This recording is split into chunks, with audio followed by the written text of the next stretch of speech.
Hello, I'm Dredgewolf. Indeed. Indeed he is, and I'm Alchemist. And welcome to part 2 of our series on Pillars of Eternity.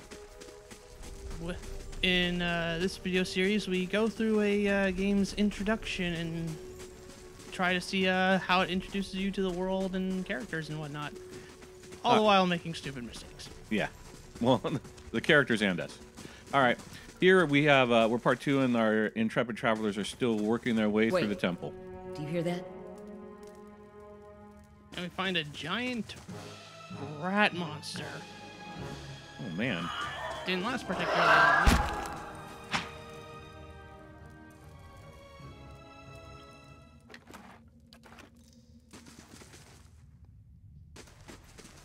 That looks weak. You set to work. The cracks lengthen and widen with your efforts, but the process is more taxing than you expected. Sweat beads your forehead and... God damn it, I'm clicking through it too quickly. Okay, I'm just gonna send Kalisha to break it open. And she succeeds. She's a strapping lass.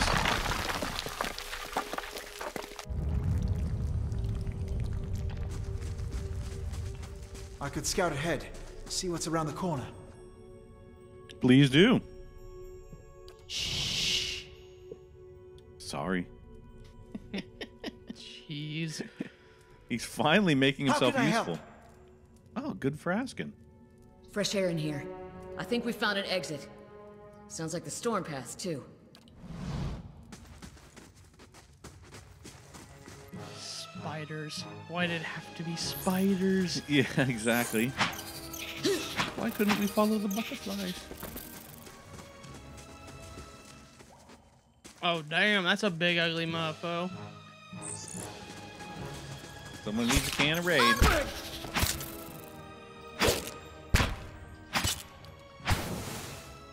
That sounded pretty squishy. That was definitely squishy. Okay. Of course. She's there.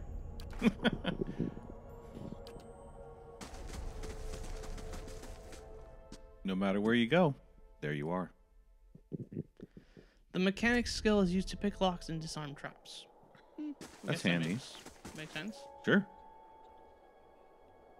4 figures stand before an otherworldly apparatus, an ancient structure of chiseled audra and metallic veins, ominous and looming like a silent observer. Standing motionless in their midst is what appears to be a human body, colorless as stone or ash. The other figures gaze upon it in what might be contemplation from your fucking hell. The figure closest to the machine stands out among them. A thick gray beard frames the face, otherwise hidden beneath a metallic mask. His faded robes are embroidered with a runic language unlike anything you have ever seen. And he wears a strange black headdress with 2 protrusions that jet out like wings of some malevolent creature. Oathbinder, bear witness, and see this man has kept his word true to his last breath, full to his blood's last drop. Guide his soul, queen that was, and regard it among your favored. Let his life by the key be his confession. Let his death by the key be his absolution. May he walk the world ever free of the crushing weight of the book. Your brother has done his part, and you have seen the power of his contribution. I will accept no further hesitation from the rest of you. Wow. In the sight of the queen that was, will you fulfill the oath? Will you take your place beside your brother in the endless esteem of her memory that is without flaw? Step forth, and be assured of the great worth of your life's course. Wow. They're gonna take one for the team. One great big final one, apparently. Yeah. Yeah, that's gonna leave a mark. Yeah, that looks, a lot like the Beowulf we saw earlier. Yeah. Yeah. Those two are related. Ooh. You know, this story got dark. Go ahead. For an instant, the apparatus goes quiet and the air is still. Then all at once it erupts with a concussive surge. Light floods your vision and you are knocked to the ground. Your head snaps back as you land and pain wells into your head. You open your eyes to a different place. Another time, you stand in a circular room, grand and domed, its walls lined with audra and trimmed with copper. The style is ancient, but the chamber is unweathered. At the far end of the pillar, a great pillar of Hydra pierces the floor from below, giving its shimmering texture giving the illusion of boundless depth. Encircling the pillars an apparatus much like the one you've just seen. Your thoughts are yours and not yours, and they seem to exist before you think them. And they are all questions, pressing questions, troubling questions. At the base of the pillar now, you see a man with thick gray beard and ceremonial robe, crowned with strange ornamental headdress. You know this man. You are walking towards him now. God damn it. I guess I need to slow down recording. That's right. Well, we're still working through this shit, I guess. Yeah, our viewers can always pause it. Yeah. Well, you know, should still try to do this a bit better. You awaken to find your malaise is broken, only to be replaced with something far more concerning. Faint whispers are audible at the edge of your hearing. It's like a ringing in your ears that does not subside. The figures at the machine stand frozen in place, flesh and blood replaced by cinders and ash. The man who led them is nowhere to be seen. One of your characters has become fatigued. Fatigue represents the physical and psychological wear and tear of demanding activities on a character. It is most commonly received while doing combat and shit. All right. So, Haydan and Kalisha lay bloody on the uneven cobbles, their bodies twisted unnaturally in death. You are alone and far from help. Gilded Veil may yet be your best hope of receiving treatment. holy smokes, after all that's been done to save Hayden, he still winds up barbecue. Yeah, might as well take their shit. Robbing more corpses. You are a person of truly desperate character. Okay, that's ominous. Yeah, it's usually a bad sign. That's bad. That's very, very bad.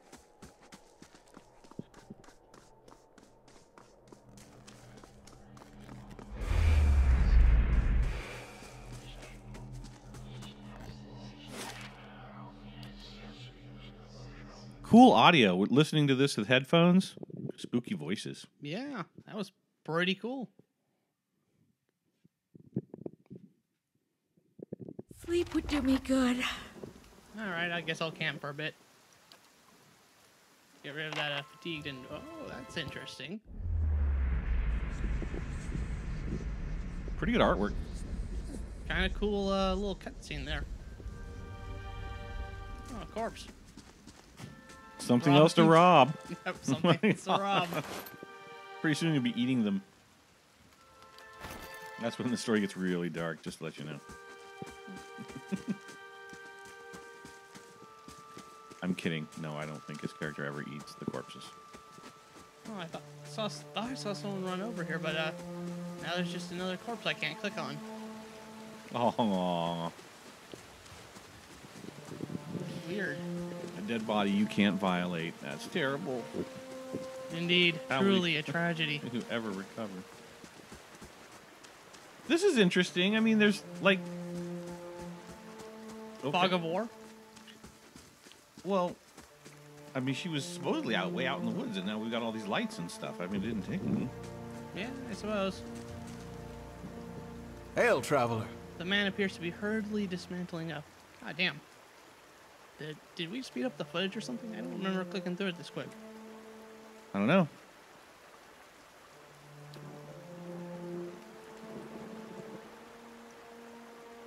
So apparently this guy came out to hunt some deer and came upon a bear instead. His friend didn't make it, though. Yeah, now he's going to be heading home.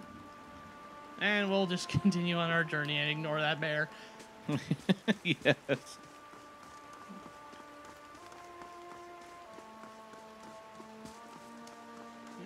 See about heading over to Gilded Veil or not. It's not. It's all grayed out, not going to let me click on it for some reason. I guess you have other things to do, other adventures before you get there. I figure I'd click on down. Yeah. No, it won't let you go there. I didn't. Well, it will. I just... You hadn't loaded that section yet? I hadn't noticed the little map icon pop up over there. Gotcha. Yeah. Not exactly the brightest of times. No, you're doing a lot of wandering right now. Meandering. You must gather your party before venturing forth. You don't have a party. They're all dead. Yeah, what the fuck? Okay. I guess that leads me to someplace else I'm not supposed to go yet. Maybe you need to talk more to the dude. Nah, well, I noticed where the proper direction is this time.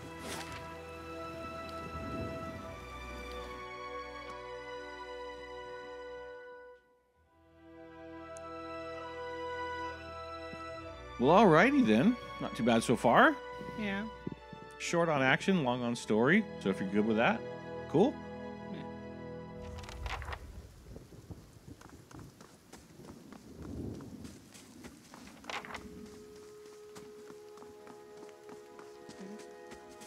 Holy shit. Wow, that looks like bad news. Yeah, that's pretty horrifying. Well, this story is really dark. You must be one of the new settlers. Welcome to Gilded Vale. You'll be pleased to know that we've had some recent vacancies here. Are you mad? No wonder this place looks half empty. The only answer you get is the buzzing of the flies. Of course, we'll need to make some inquiries first. The inestimable Lord Radric VII has taken great pains to insulate our town from Widewind's legacy. Have you ever conceived a Hollowborn child? What the hell are you talking about? An infant born without a soul, of course. Lord Radric has made it his first priority to eliminate this scourge from our village. I should warn you, stranger. Here in Gilded Vale, we have a special place for dissidents, charlatans, and those who would hide a curse in our midst.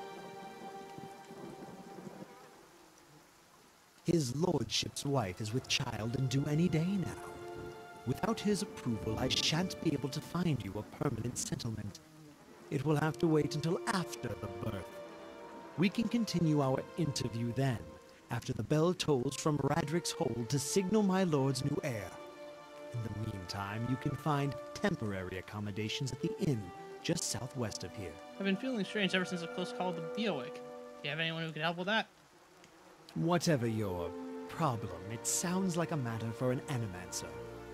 However, the only animancer in Gilded Vale isn't in any condition to speak. Consider yourself fortunate. After she failed Lord Radric, we saw to it that she wouldn't profit from the misplaced trust of others. A bad cure is often worse than none at all. But if you're set on finding a bottle of troll piss or a dead Audra pebble to rub on your forehead, you're welcome to check her pockets. A little corpse stink is nothing when you're digging for shit. My advice, however, is This to be guy's a satisfied dick. that you escaped and leave it at...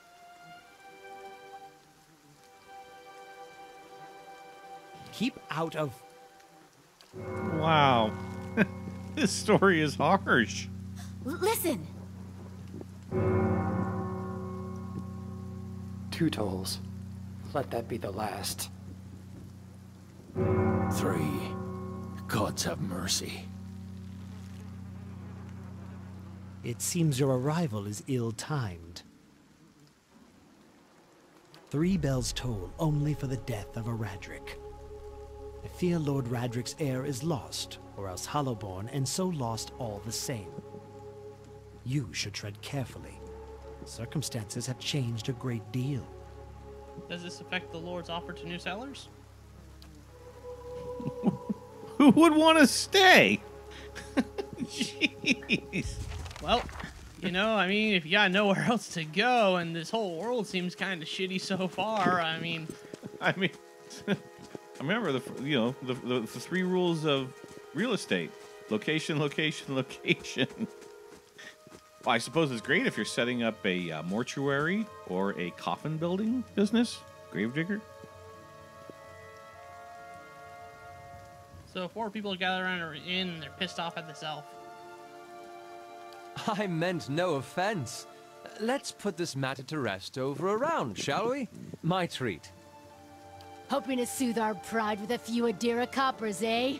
We don't need your coin.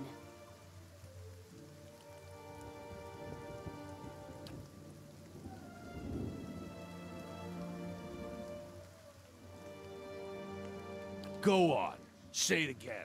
I'm itching for an excuse. Why, you're itching for the kindling touch of your sister, you cocksfeather!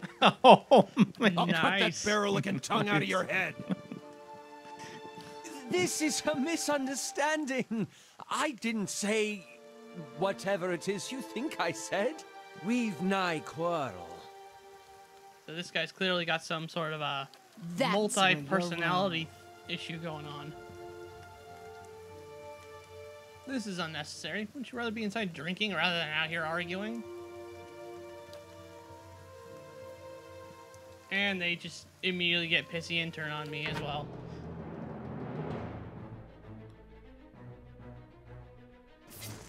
How about you? Wow, those guys didn't last long. 'Tis a flesh wound. While it's not particularly intense, the action here is Not pretty quite graphic. how I hoped mean, to these get to guys know the neighbors. exploded into chunks of meat. Thank you for your timely assistance with that awkward situation. Courtesy is a rare pleasure in these parts. Though your accent suggests that you are no more local than I. Yeah, the game is kind of interesting in that it's obviously designed Well, I for suppose people who introductions are in don't order after normally that little do fiasco. like first-person shooters and things at like your that, service. right? Yeah. And yet it's dark and graphic, so you know it's Well, not I'm a wizard by child-friendly training, game, certainly. And an adventurer by necessity. I was born in the Seathwood, part of the mainland of the Adir Empire, and both of my parents served the nobility, which afforded me an education for which I'm grateful. However, there were no open positions in those houses, and so I decided to seek new means in a new land. And how exactly did you come to be here? I was traveling with a caravan. In Gwithan but we ruins? separated. Those Yeah. can be dangerous places Into during pieces. the best of times, which these are not. And half the locals would arrest you for trespassing, and the rest would kill you outright. I'm curious, what exactly did you find there? A Beowick. And you survived? I've heard such a thing was impossible. But it seems you either have a knack for timing or the favor of the gods.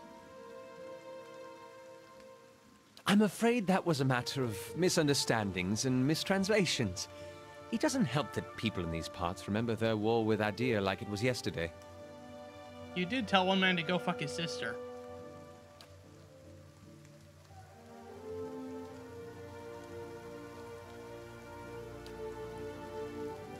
Yeah, clearly has some sort of possession, multiple personality thing. As should I, given recent events. It's just as well. I've had enough of the watered wine and lumpy beds at the inn. They say even the owner tired of the place. Just up and left one day. It explains quite a lot about the upkeep. Perhaps I could join you. I could use a change of scenery, and I find it's better to travel in numbers. Excellent. I shall follow you. All right, let's bring this guy along. He seems interesting. Yeah, if he's actually trained as a wizard. Yeah.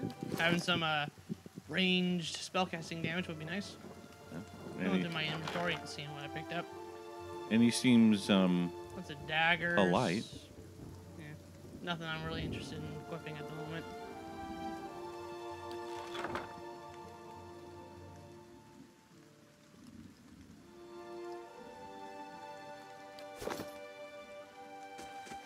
So previously there was that admonition that you couldn't continue on unless you collected your party, so I guess you're in the process of doing that. Yeah, it certainly seems that way. Quite a Well rowdy met, sounding friend. inn.